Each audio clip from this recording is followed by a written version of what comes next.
So you're tired of spending hours trying to get the perfect background removal? I have a method that combines the blazing fast rotoscoping from Runway ML with the edge refinement from After Effects. Let's go get the perfect roto. So here we are on Runway ML. There is a free version of this software, and I recommend trying that if you want to test the AI rotoscoping features, but I'm currently on the paid version here, which is about $15 a month because it gives me a few more export options, including resolutions up to 4K.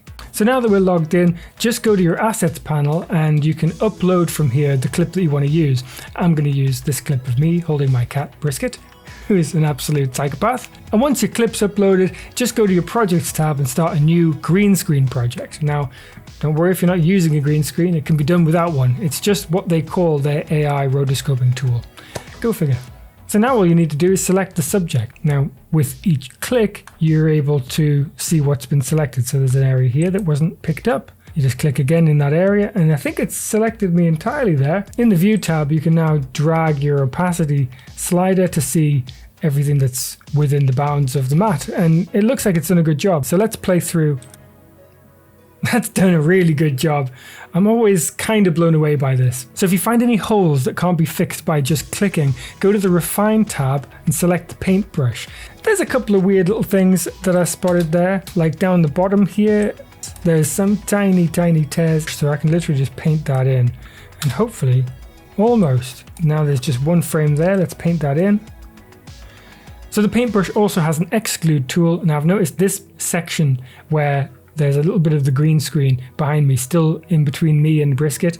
So gone to the brush, I've selected exclude, and I'm just going to paint that out there, and that should do a job there. It takes really no time to run through a clip and do this. It's pretty fast, much faster than RotoBrush. So now we can click done masking, and then that'll show you the end result. And there's me with Brisket on a green screen. So if you were using the free version, you could export this as it is. But we want to bring this into After Effects to do edge refinement, because you can see the edges here are really hard. This is a hard matte. And as good as Runway is at separating foreground from background using its AI, it doesn't really have anywhere near the complex tools for edge refinement.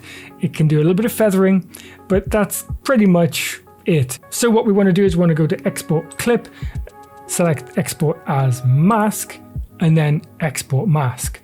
That export option to export as mask is only on the paid version, and you can then export that up to 4K resolution. And when it's exported, that clip should then be in our assets folder on Runway. So you can see it's currently there exporting. It's at 81% already, and that was very quick. And now that it's done, we can select it. And in the preview window, there's a little download button, so we'll do that as well. And that is downloaded really quickly. So let's make it better. Fire up After Effects and import both of the clips, the original and the mask from Runway, then create a new composition and add both of those clips.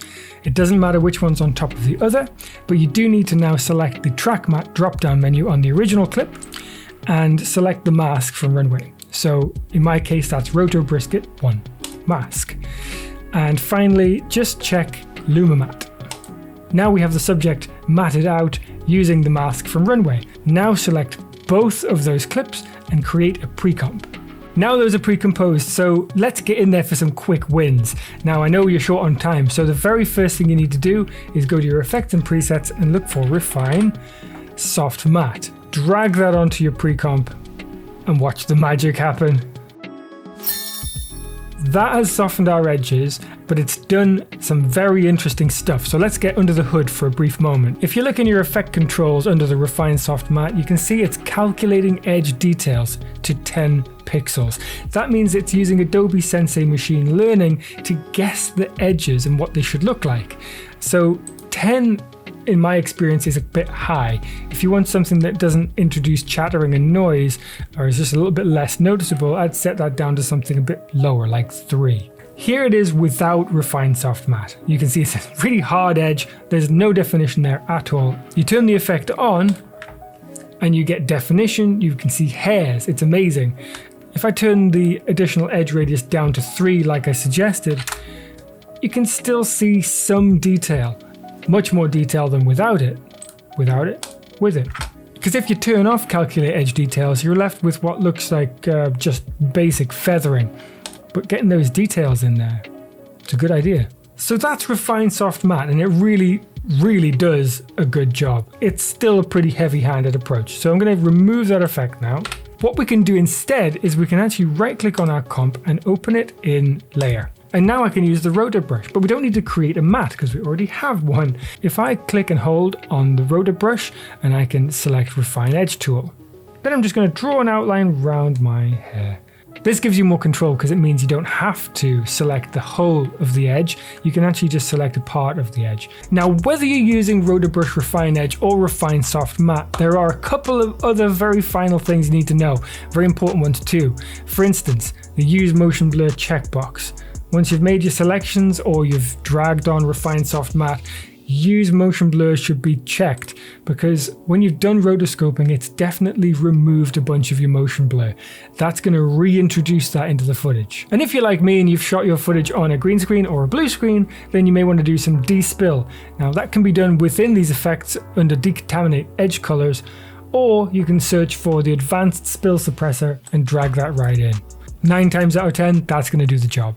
I think this workflow is good because it gets you past that initial rotoscoping phase and off into the edge refinements. Edge refinement is something After Effects is really good at, but painfully slow at the initial roto, where Runway is the other way around. It doesn't have much in terms of edge refinement, but its AI for roto is really quick and good. So why not smush the two together? So I'm going to add that to the render queue and show you the end result right now.